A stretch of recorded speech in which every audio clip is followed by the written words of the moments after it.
नमः सर्वेभ्यः। अद्य 25तमी कक्षार्थं सर्वेभ्यः स्वागतम्। Welcome you all for the 25th session on online Sanskrit classes.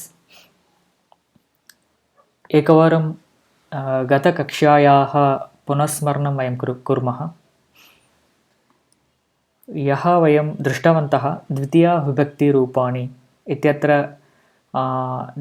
द्वितीयाविभक्त्या कथं बहुवचनरूपाणि भवन्ति इति वयं दृष्टवन्तः। उदाहरणं बालकः पाठं पठति इत्यत्र पाठम् इति द्वितीयाविभक्तिरूपम् अस्ति। तस्य बहुवचनं पाठान् इति भवति। अतः बालकः पाठान् पठति। बालकः पाठं पठति, बाय् रीड्स् द लेसन्। बालकः पाठान् पठति, the boy reads the lessons. So there the previous statement it is lesson, the singular. The second statement means the plural, it means lessons. बालकः पाठान् पठति। तथैव महिला शाटिकां क्रीणाति, the lady buys saree and महिला शाटिकाः क्रीणाति, the lady buys the sarees. So here saree is a singular, शाटिकां and शाटिकाः the plural.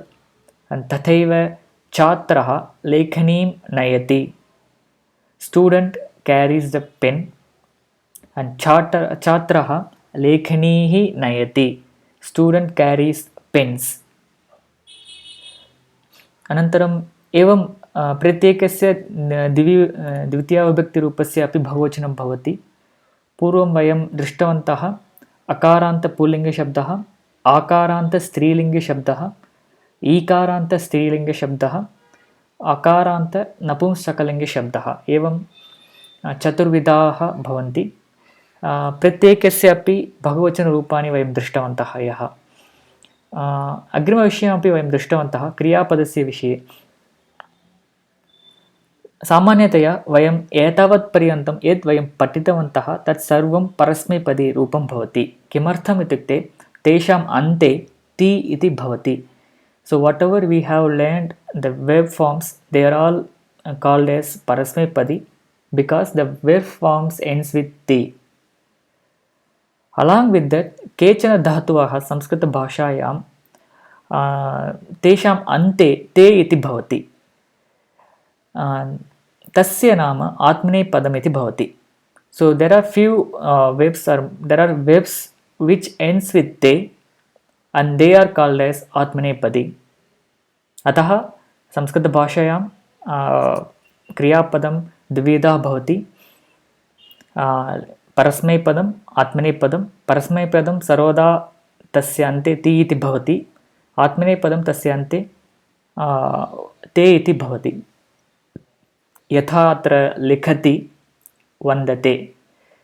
अत्र कदापि परस्मैपदम् आत्मनेपदीरूपेण आत्मनेपदीरूपे प्रयोक्तुं न शक्नुमः। तथैव आत्मनेपदं कदापि परस्मैपदीरूपे प्रयोक्तुं न शक्नुमः। यथा लिखति, लिखति इत्येव तस्य प्रयोगः भवति, लिखते इति न भवति। तथैव वन्दते, तस्य रूपं वन्दते एव, वन्दति इति प्रयोक्तुं न शक्नुमः। अतः यदा एतादृशक्रियापदानां उपयोगं वयं कुर्मः तस्मिन् समये किञ्चित् चिन्तयित्वा सः धातुः अथवा तत् क्रियापदम् आत्मनेपदं वा परस्मैपदं वा इति चिन्तयित्वा वयं तस्य प्रयोगं वयं कुर्मः। अनन्तरम् एवमेव तृतीय क्रियापदमपि अस्ति। यथा पचति इति अस्ति, तस्य नाम उभयपदी इति वयं वदामः। किमर्थम् इत्युक्ते एतादृशधातवः तेषां प्रयोगः परस्मैपदी अपि भवति, आत्मनेपदिनी अपि भवति। उदाहरणं पचति इति अस्ति, पचति तस्य रूपद्वयं भवति। पचते इति प्रयोक्तुं शक्नुमः, तथैव पचति इत्यपि प्रयोक्तुं शक्नुमः। परन्तु कथं द्वयोः भेदः कः, कथं कुत्र कस्य प्रयोगः करणीयः, एतत् सर्वं एकं लघुसूत्रेण वयं ज्ञातुं शक्नुमः। So there are two forms in case of ubhayapadi. So for example, if you take parasmaipadi, it always ends with ti. There is no other option which doesn't have te forms. And if it is Atmanepadi, it always ends with te. It doesn't have ti forms, so there is no option of using other way. But when it comes to Ubhayapadi, it can be used as Parasmepadi, that means it can end with ti, or it can also be used as Atmanepadi, which can end as te. But how do we choose? For example, if we take verb pachati, there are two forms, pachati and pachate. And how do we choose which one to use? So for that, we will just follow a small rule. If the effect of that verb or the action goes to everybody or somebody else other than the doer, then Parasmepadi Rupam will be there. And if the effect of the verb or action goes to the same self of the doer, then Atmanepadi Rupam will be used. Example, Mata Pachati, mother cooks, she cooks for everybody, including herself. In that case, we can use Pachati as a Parasmepadi Rupam. And Mata Pachate, she cooks for herself. So in that case, after cooking the food, she will eat the same cooked food by herself. So in that case, the Atmanepadi Rupam will be used. So only this decision is made only for the Ubhayapadi verbs, where we have two forms. But in the case of Parasmepadi, Atmanepadi, there are no options. We have to use in the corresponding padam. अद्यतन विषयः षष्ठी विभक्ति रूपाणि. यथा वयं द्वितीया विभक्ति रूपाणां बहुवचन रूपाणि वयं ज्ञातवन्तः, तथैव अद्य वयं षष्ठी विभक्ति रूपाणां बहुवचन रूपाणि वयं जानीमः. सो वयं तत्पूर्वम् एकवचने षष्ठी विभक्ति रूपाणि कथं भवन्ति इति वयम् एकवारं पश्यामः. तदनन्तरं तेषां बहुवचन रूपाणि कथं भवति इति वयं जानीमः. प्रथममस्ति पाठः, पाठस्य, तथैव वाटिका, वाटिकायाः, नदी, नद्याः, पुस्तकं, पुस्तकस्य. एतानि रूपाणि वयं पूर्वमेव वयं जानीमः. पाठः यथा पूर्वम् अकारान्त पुल्लिङ्गशब्दः, वाटिका आकारान्त स्त्रीलिङ्गशब्दः, नदी ईकारान्त स्त्रीलिङ्गशब्दः, पुस्तकम् अकारान्त नपुंसकलिङ्गशब्दः. अत्र एतेषां एतेषां षष्ठी विभक्तिरूपम् एवं भवति. पाठः पाठस्य, वाटिका वाटिकायाः, नदी नद्याः, पुस्तकं पुस्तकस्य. एतानि रूपाणि वयं जानीमः. अनन्तरम् एतेषां प्रयोगम् अभ्यासमपि वयं पूर्वासु कक्षासु वयं कृतवन्तः. तथैव सः इत्यस्य षष्ठीरूपं तस्य इति भवति. अनन्तरं सा इत्यस्य षष्ठीरूपं तस्याः इति भवति. अत्र दोषः अस्ति, तास्याः इति न, तस्याः इति भवति. अनन्तरं तत् इत्यस्य षष्ठीरूपं तस्य इति भवति. अनन्तरम् अहम् इत्यस्य षष्ठीरूपं मम इति भवति. अत्र मम नाम इति वयम् एवं प्रयुक्तवन्तः वयं. तथैव एतेषाम् उदाहरणानि अत्र सन्ति. देवस्य स्मरणं,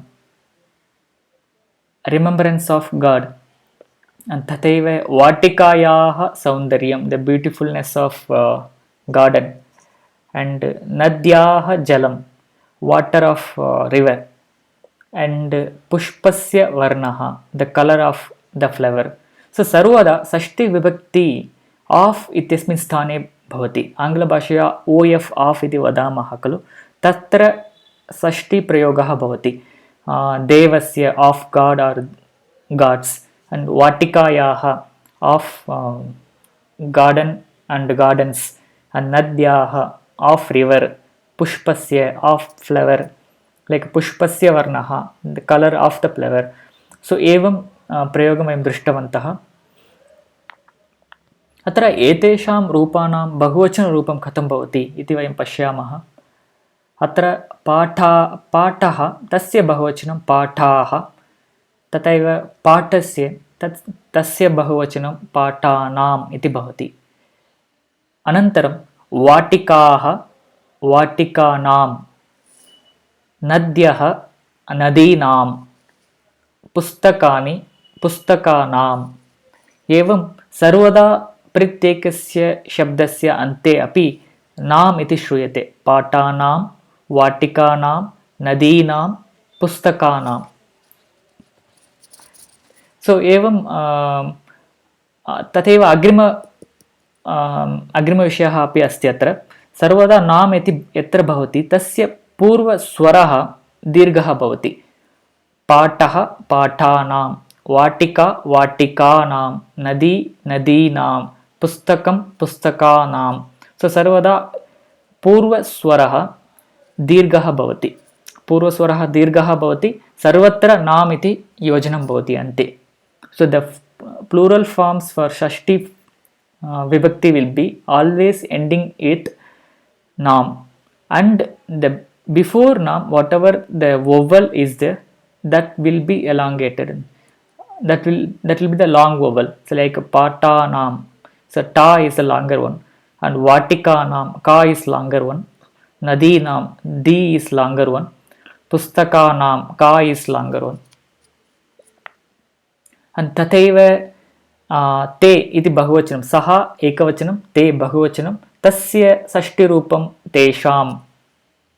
अनन्तरं ताः तासां, तानि तेषां, वयम् अस्माकम्। अत्र सर्वदा षष्टिविभक्ति अन्ते आम् इति श्रूयते।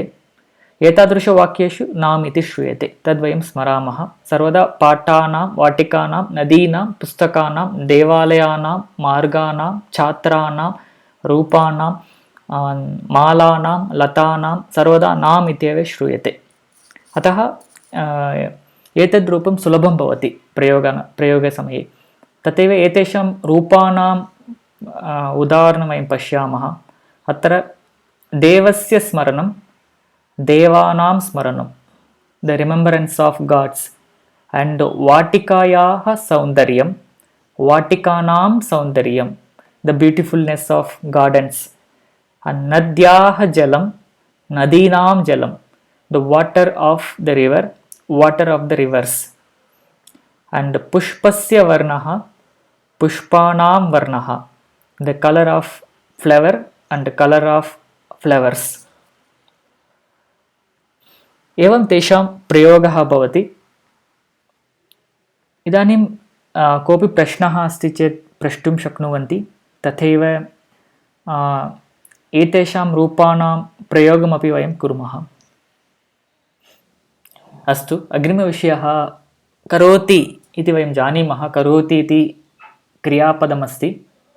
आङ्ग्लभाषया डू इति वक्तुं शक्नुमः। तस्य क्रियापदस्य रूपाणि अपि वयं जानीमः। यथा करोति, कुर्वन्ति, करोमि, कुर्मः।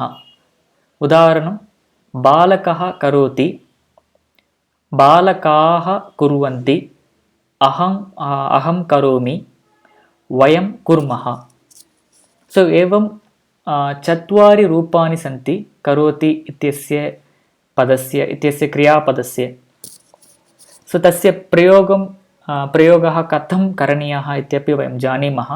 यथा बालकः करोति, पिता करोति, माता करोति, छात्रः करोति, मित्रं करोति, तथैव बालिका करोति, बालकाः कुर्वन्ति, छात्राः कुर्वन्ति, पितरः कुर्वन्ति, मातरः कुर्वन्ति,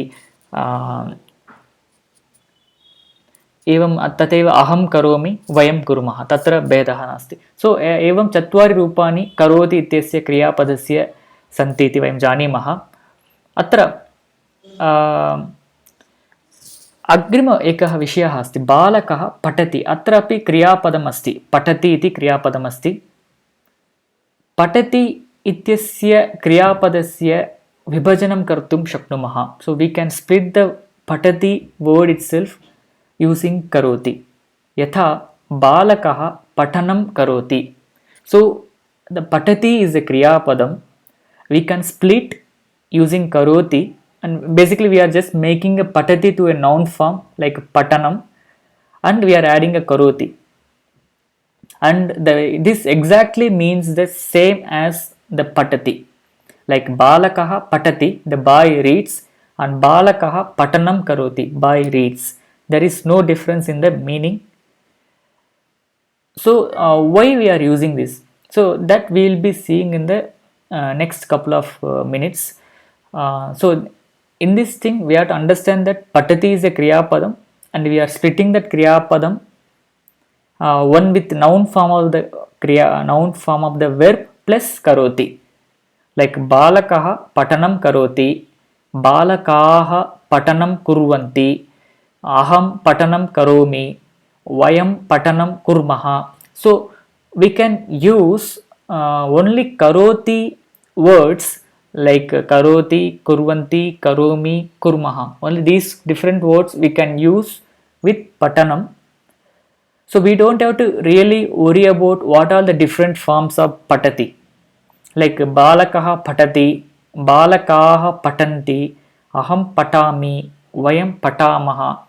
So these are the simple verbs. Like the patati is a simple verb, likhati similarly we have 4 forms. For each verb we will have 4 forms, but there are certain verbs for which for them the forms are little difficult to remember, and the forms are not pattern oriented. Their forms will be completely different.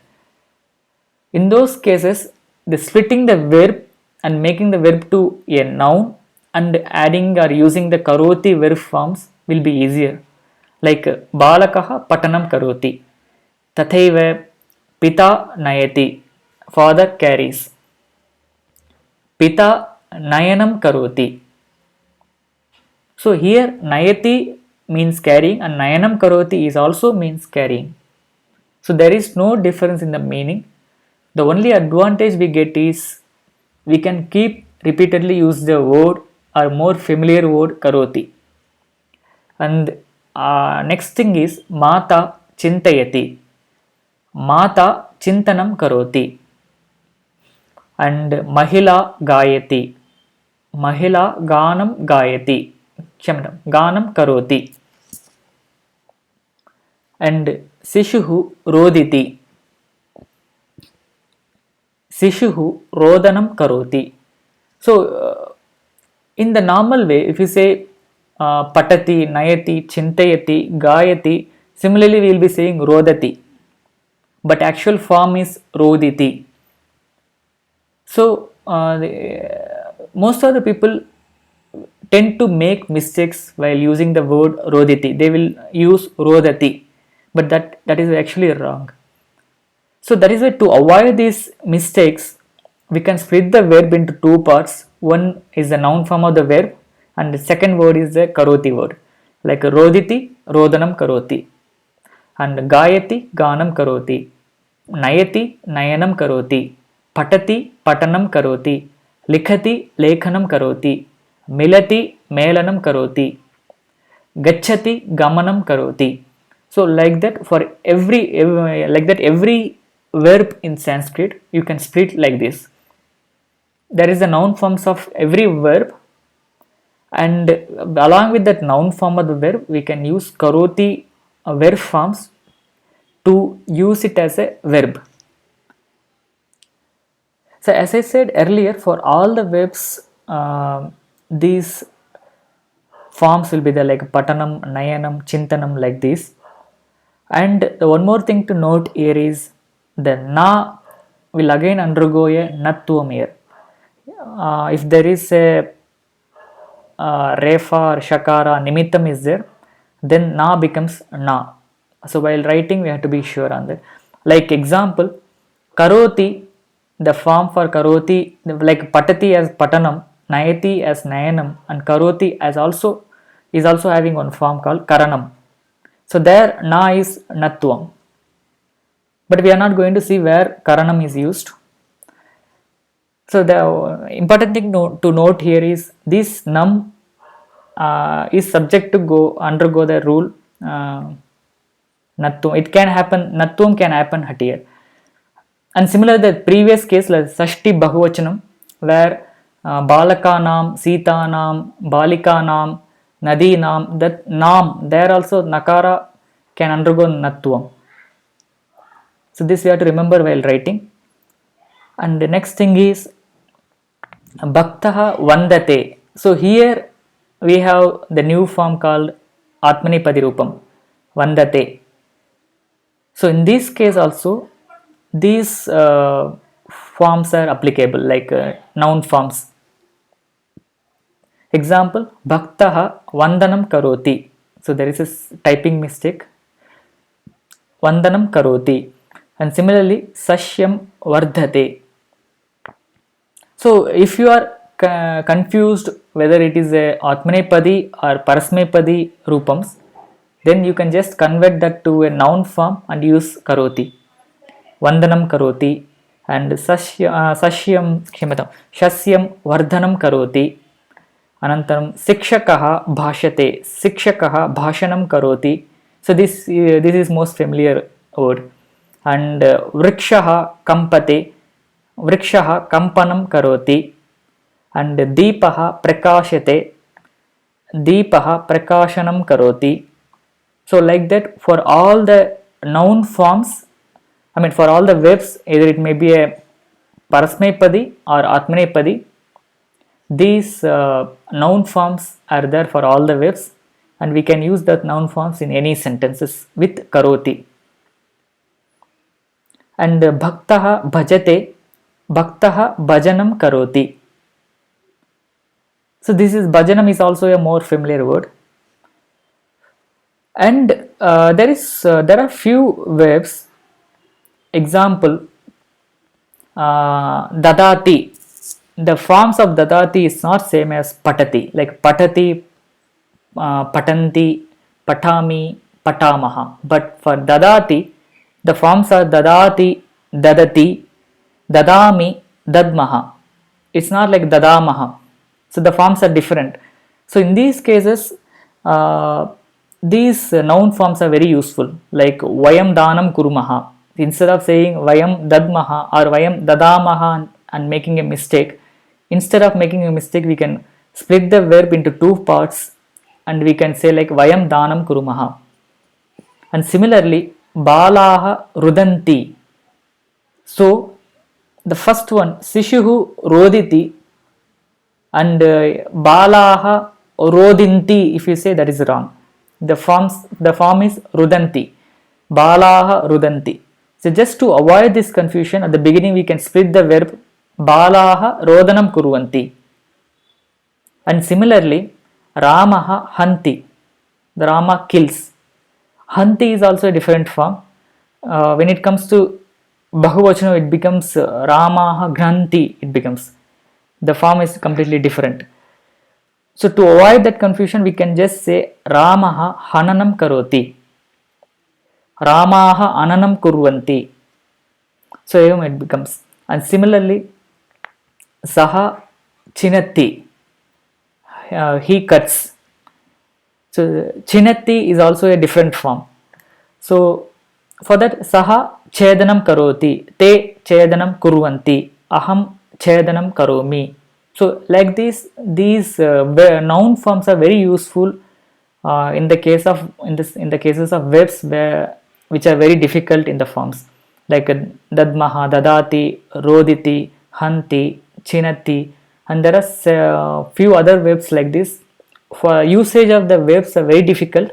In those cases, we can split the verb into two parts, and you can use it against Karoti. You can use it with Karoti. So if you have any, and one more thing is Bhaktaha Ikshate. Bhaktaha Ikshanam Karoti. The Bhakta sees or expects. So if you have any questions, so this is called as Kriya Padasya Vibhajanam. So we are Vibhajanam is the splitting, and Kriya Padasya Vibhajanam, we are splitting the verbs like Patati, Patanam Karoti. So that is why it is called as Kriya Padasya Vibhajanam. अस्तु, वयम् अग्रे गच्छामः। क्रियापदस्य विभजनम् इत्यत्र इतोपि एकः विषयः अस्ति अत्र। उदाहरणं, बालकः पाठं पठति। बालकः पाठं पठति, the boy reads the lesson. अत्र पाठम् इति द्वितीया विभक्त्याम् अस्ति। तस्य यदा द्वितीया विभक्ति भवति तत्र क्रियापदस्य विभजनं कथं भवति इति वयं पश्यामः। अत्र बालकः पाठस्य पठनं करोति। यत्र द्वितीया भवति तस्य षष्ठीरूपं भवति।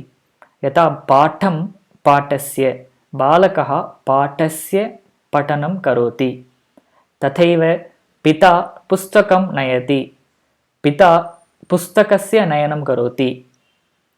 अनन्तरं माता कार्यं चिन्तयति, माता कार्यस्य चिन्तनं करोति।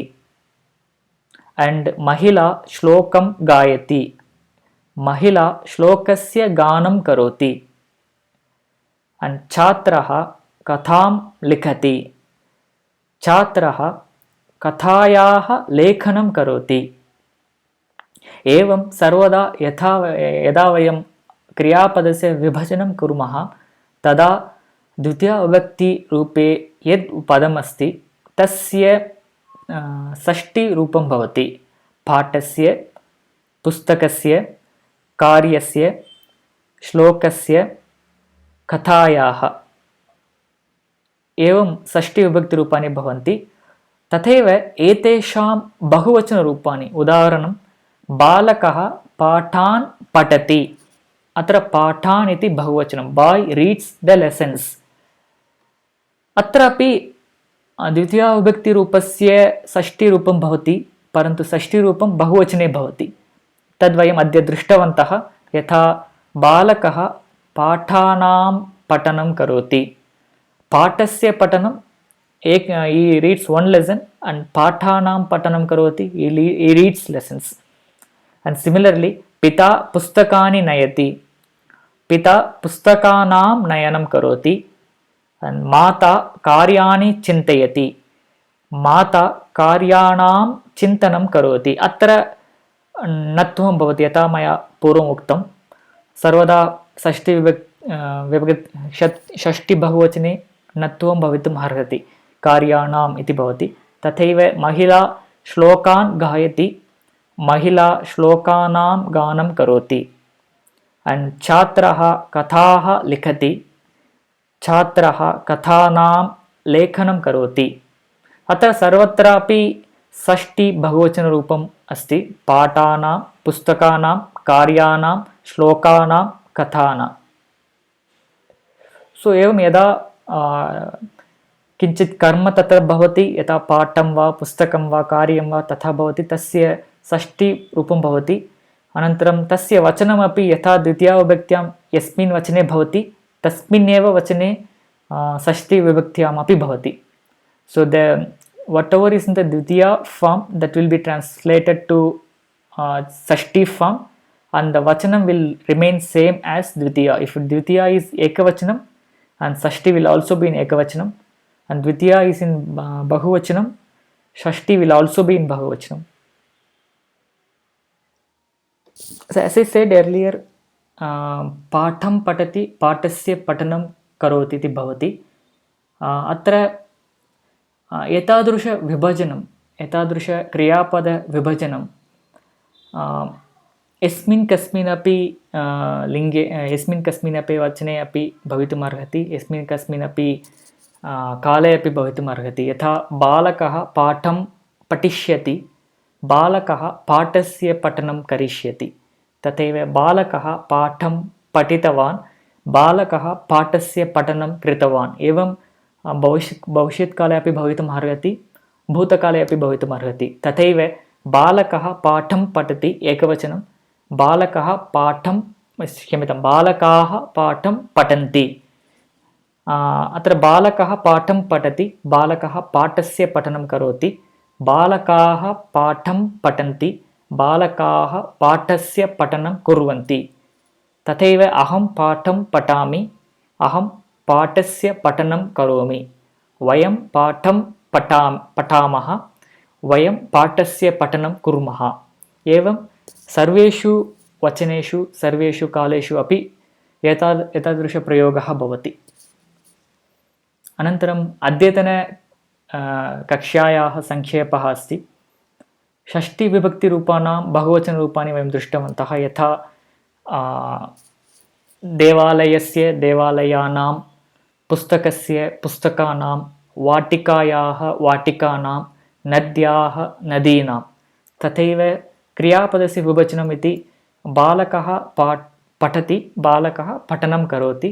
तथैव बालकः पाठं पठति, बालकः पाठस्य पठनं करोति। एवं प्रयोगान् वयं दृष्टवन्तः। That's all for today. Thanks for watching, and please subscribe to this channel to watch more videos like this. The channel name is Sanskrit.today, and similarly share this video with your friends and interested people and group. And if you have any questions on this subject, or if you have any feedback on the sessions, please post your queries on the comments section, and click on like button if you like this video content and video. And thanks for watching. Let us all meet in the next video. धन्यवादः.